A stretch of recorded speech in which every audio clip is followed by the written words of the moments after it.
Welcome everyone to this SlabStox 101 educational video. I'm your host Nate, and in today's video we are going to be talking about fees on platforms that if you are a new collector you might not realize are there or are that big.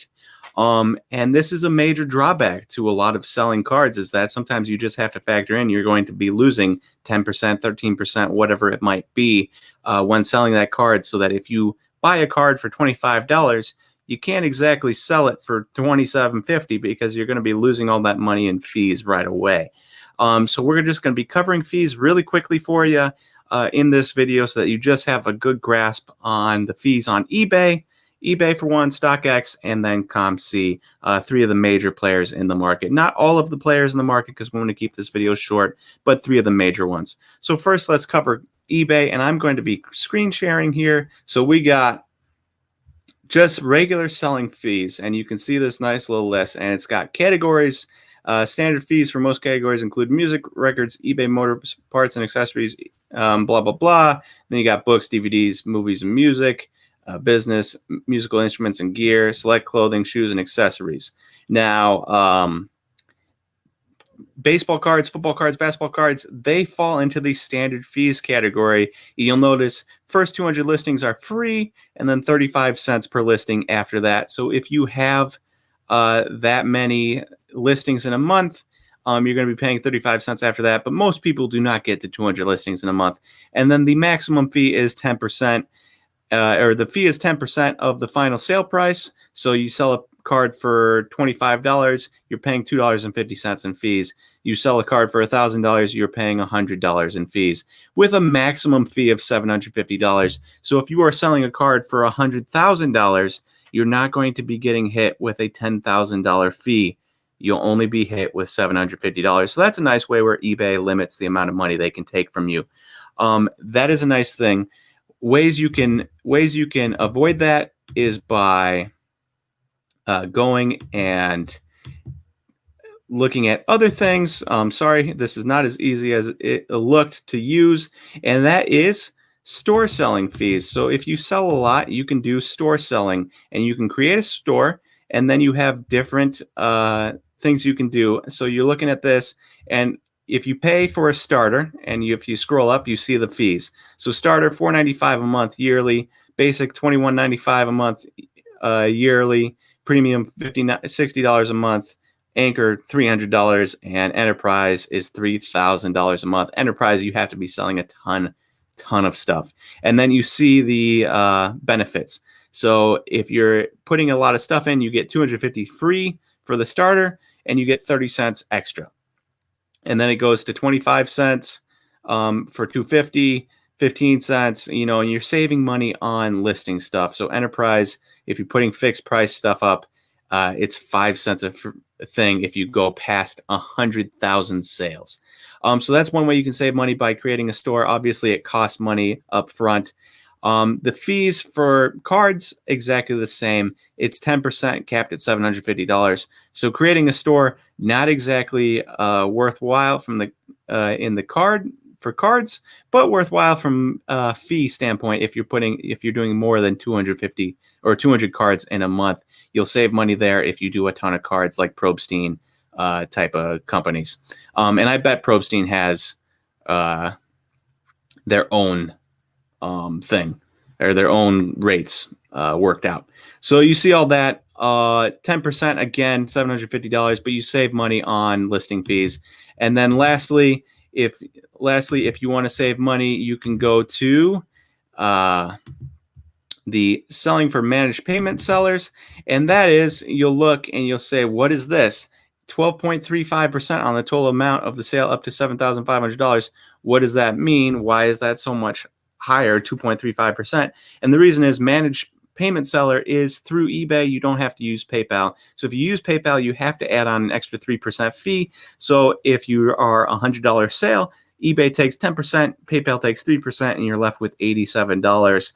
This way, you're only left with you have $87.75, which obviously isn't great, but you do save a little bit of money over the long run if you are a managed seller and avoid eBay completely. But eBay makes it seem like they're doing a nice thing, but in reality, they're just making more money off of you. So those are the 3 ways you can sell on eBay and see their fees. And then we got some other companies here, and one is COMC, or Check Out My Cards, or COMC.com. However you want to say it. I say COMC. I don't know if anybody else does. But checkoutmycards.com is a place where you can buy cards. You never have to touch them. They're stored at they're in their warehouse, and then you can sell them from there, and they will put them up, list them, and then the next person doesn't have to ever touch them, and they can just keep going and never leave their warehouse. Or you can get the cards shipped to you, and there's fees there. So transaction fee is 5% of final sale price. So if you sell a card for $1, you're losing 5 cents. If you're selling a card for $3, you're losing 15 cents, right? So $2.85 instead of $3. Then there's a cash out fee of 10%. So you make all your sales, you have your $100, and you want to get your money out. Well, then you cash out and you lose 10%. You can keep using that money without any fees and keep investing in cards on COMC. But once you take the money out, you lose 10%. So then you're really losing 15% total, which is not great until you do, until you keep using that money and keep racking up payments. PayPal cash outs less than $250. Store credit, you add $1.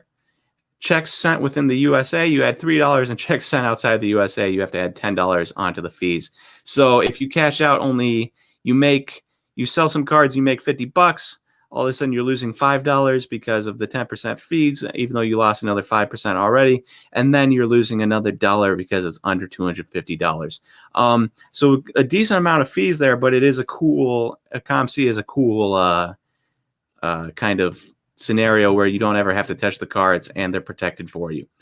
There's other fees there. There's storage fees, 1 cent per item per day or per month for cards that are over 75 cents.